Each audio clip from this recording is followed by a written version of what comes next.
Welcome to WordSpring 2021. I am one of your contributors. My name is Kylene Bromley, and today we are talking about imagery.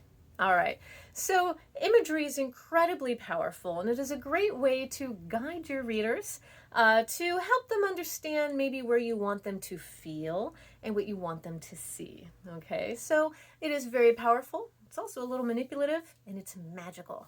And that being the case, let's move on to what types of imagery we have. So we have concrete imagery, and we also have abstract imagery. Concrete imagery is something that you can taste, feel, touch. It exists, we know, much like this cowbell, right? Taste it, touch it, feel it. It exists. I have it right here. Okay? That's concrete. When we think about abstract, it's things that are out there that we use and we understand and they exist, but not in a way you can taste, touch, or feel. Case in point, love. When we use the word love, love is so abstract and so open, it could mean anything to anybody. So what we want to try and do here is we can use abstract imagery, but we're not using the word love. We are going to show love. All right. And also I'm going to show you a way where you can use concrete words that do the same thing. All right. So let's first start with love. Let's use an abstract notion of what love might be. So I do have this little thing you can print up, and in every little box you can maybe put a word. And our first word is going to be love. All right. And you have 3 lines below. And I would like, when you hear this word love, what do you see? What do you see? Maybe feel. What is love to you? All right, so you can pause me if you'd like. You can make a couple notes and try and ask yourself, if you had to see what love was, what would that be? Okay? Okay, so love could be many different things. Love could be a bouquet of flowers. It could be a hug. It could be a kiss. When we use this word love in our work, it's so big and so abstract, it kind of takes away from what you really want to say. So if I said in this, I'm writing a story, and in the story, the husband said, I love you. You're like, oh, that's cool. All right, right on. But what if instead of him telling you that he loved his wife, you showed that he loved his wife? Okay, I'll give you an example.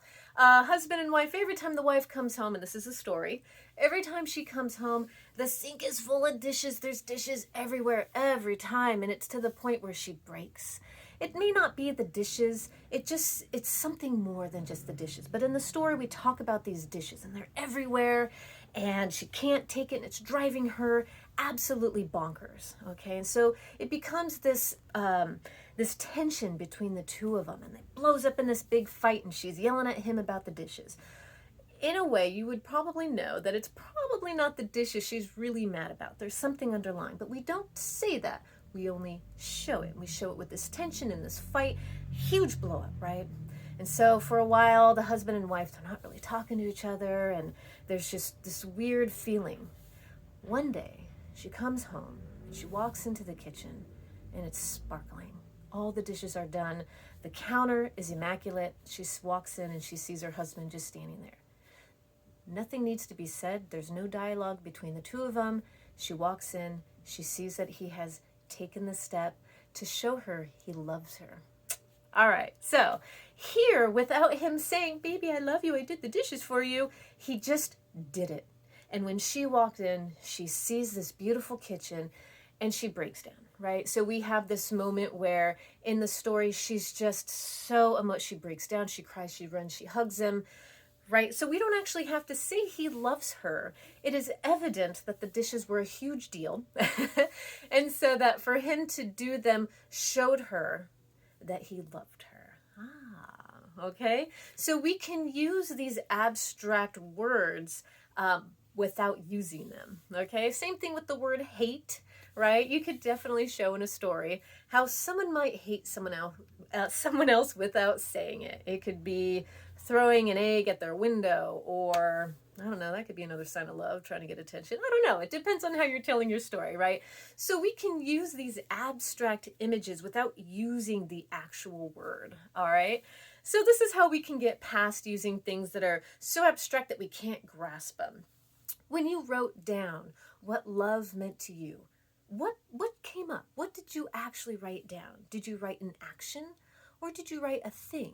Because a thing could still be the same thing as, saying I love you by showing, say somebody makes a pie for someone, and that's their way of saying I love you without saying they love them. Okay, so the pie could be the thing, the action. Okay, so anyway, this is different ways of using abstract imagery to really guide your audience to where you want them to be. Okay, it does take some art and it's great practice. So you can take a minute, again, you can pause me and you can go through and think of different ways you can show love. You can show, maybe try hate would be another one. So emotions usually tend to be the most abstract. Fear, okay? These different things that, again, they're emotions. We can feel them. We can't taste them or touch them, but they do exist, okay? All right, so let's try a concrete word, all right? Our concrete word is going to be bird. Now, I'd like you to take a minute and write down just write down bird, and then tell me, when you see or hear the word bird, what do you see? Okay, so go ahead, you can pause me again. Take a minute and write down, again, in that little box, put bird, and in those 3 lines, write down what bird or birds come to mind, and what do you see? Okay, I'm back. I don't think you paused me, but that's okay. Okay, so when we're thinking about birds, okay, what birds pop into mind? Okay, I wish we were all together so you could just kind of yell some things out. It would really help this a little bit, but let's just kind of imagine. When I say bird, what do you think? So some of you might see, how in writing and drawings when we were kids, we do those little M's, the little M's in the sky? That might be what you think of when you think of just the word bird, because it's so simple and it's so far out there. There's nothing, nothing really close to it that you could really hold on to. You're like, bird, oh, it's the little M's in the sky. So that could maybe be your first thought. Maybe you think of a parakeet. Maybe you think of a flamingo. Maybe you think of a dove with a, what do you call it? An olive branch in its mouth. Okay.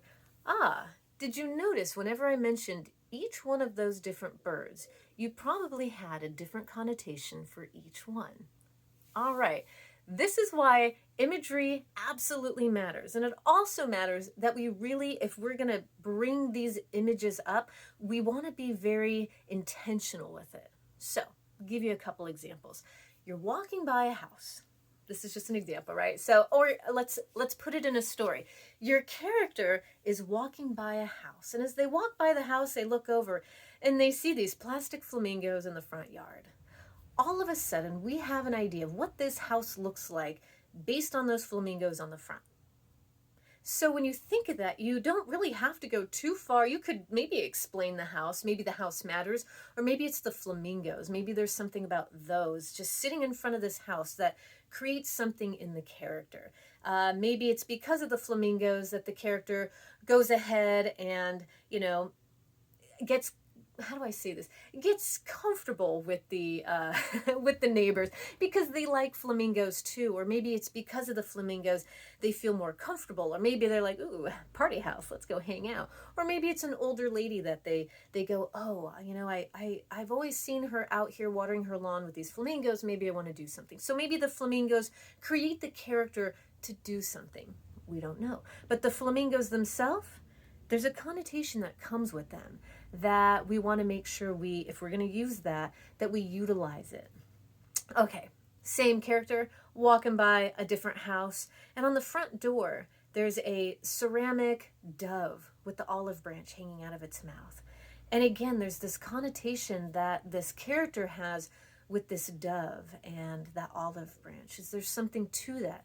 It's very small and it's very simple. It's still a bird, but it has, again, another connotation and creates the character to do something maybe, okay? Or maybe have a feeling towards the house, whether, who knows, whatever the feeling might be when they see that. How about someone who has those ceramic ducks? Have you ever seen the ceramic ducks? I know in Chico there was a lady who used to have a goose and she would dress it in little hats, right? And so every time you drove by once a week, the duck, the goose would have a different hat.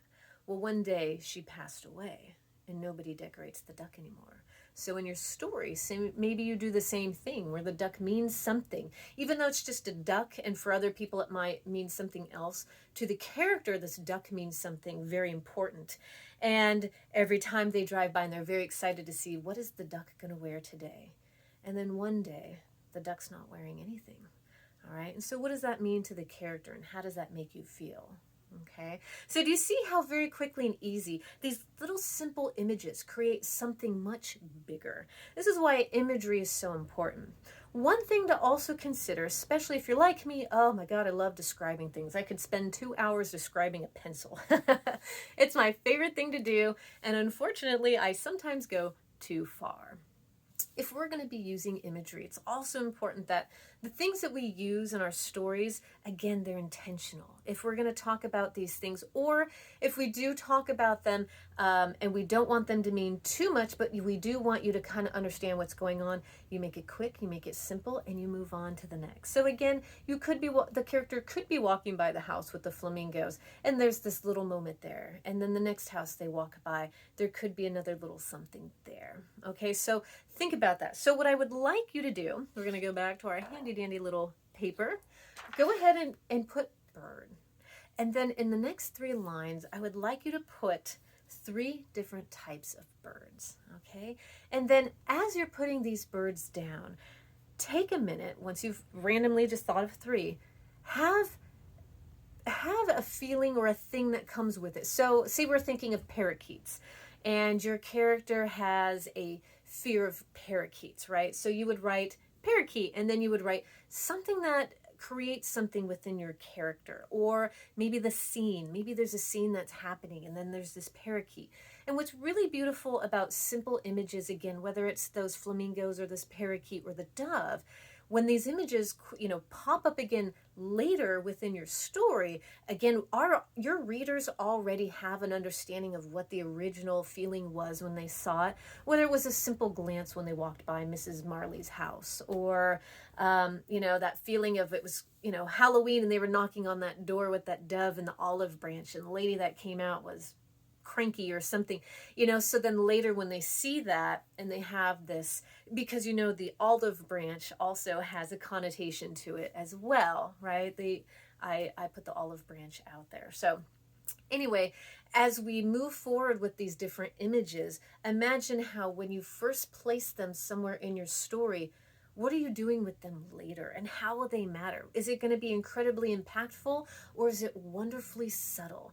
And it's just a little bit to when it comes back again later, your reader might not even notice it. And then they go, oh, I remember way back over here when that, and there's this, and they bring it all together. So that's the really beautiful thing about imagery. So let's think of another thing. How about a place? So places, again, can create a type of imagery as well. So when we talk about schools, when we talk about churches, when we talk about homes, houses, apartments, notice for each one of those, every one of you had a different connotation. And so maybe it's a very personal connotation. Maybe it's something that society has created in us. What do you imagine when you think of a church?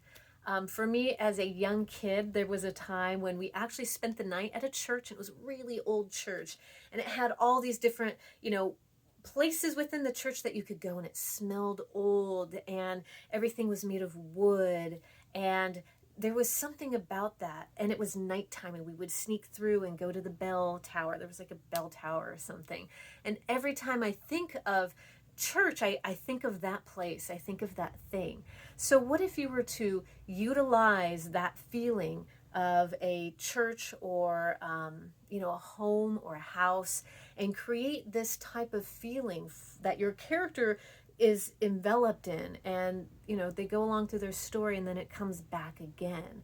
And maybe it's a good thing, maybe it's a bad thing, maybe we're using this imagery as a warning. Okay, so say the church originally, maybe something really bad happened in it, at it, around it, by it, however. So then it comes back around, and your character comes by either the same church or a church that brings back those same feelings. In the story, without saying it, just seeing the church, just explaining the church, could be a warning. And so your readers, without you having to tell them, they can see that and they can feel that. And their first instinct would be, oh, this is a warning. I wouldn't go in there, right? So what we want to do in our writing is use imagery. We don't want to be telling our audience how to feel. That's never, it's kind of hard. Someone's like, you should feel sad for this character. You're kind of like, I don't want to feel sad for this character. But when you write it through imagery, when you write it through experience, whether it's a feelings, whether it's a person, a place, or a thing, you want to be able to get your readers to go, oh, and let them feel it themselves and let them understand where they want to go, even though it's manipulative. And this is what imagery does. And this is the beautiful part about it, is because we, in a sense, give our readers the freedom to feel and see, but at the same time, we also take it to that next level. So again, when we talk about imagery, make sure that it's not overbearing. You don't want to give them too much. If you give your readers too much, it becomes incredibly obvious. And they're like, I know what you're doing here. And they have a hard time continuing on with the story because they kind of feel like you're trying a little too hard. So while imagery is fantastic and fun, it does take a lot of practice. So that being the case, I would love if you go ahead and print one of these. I have it so there's two. You can print one for you, and you can print one for either your friends or your family, and you can sit down and you can ask them, okay, bird, what do you see? And then see what they come up with. And then you can describe, say you said flamingo, what kind of, connotations come up with flamingo, and then have them write what these connotations, how they feel, what pops into their mind. And what's a really great practice is when you get that paper and you look at it, you can see how some of your readers might interpret, maybe these images, maybe these words, maybe these feelings. All right. So again, I think a great opportunity is to play around, try and figure out what do you really want your readers to feel and to think and to see? Because for your readers, they want to feel a part of, and how can you do that with imagery? So, all right. Thank you very much for being over here in Kylene's Corner as we talk about imagery. It would be great to be in person. I'm sure we would have all kinds of wonderful, deep conversations on ways in which imagery has influenced you. So think about that too. Think about books that when you've sat down and you read it, how incredibly impactful the imagery is that they used. So I have a handful of authors that I would love to share with you that help you know some ways in which I have felt impacted by imagery and their incredible work and how they used it in such a great way. I felt like I was there and I believed them. And isn't that the whole point of us writing? All right. Well, have a very good evening or afternoon or even a morning. Depends on when you watch this. So thank you, and we'll talk again.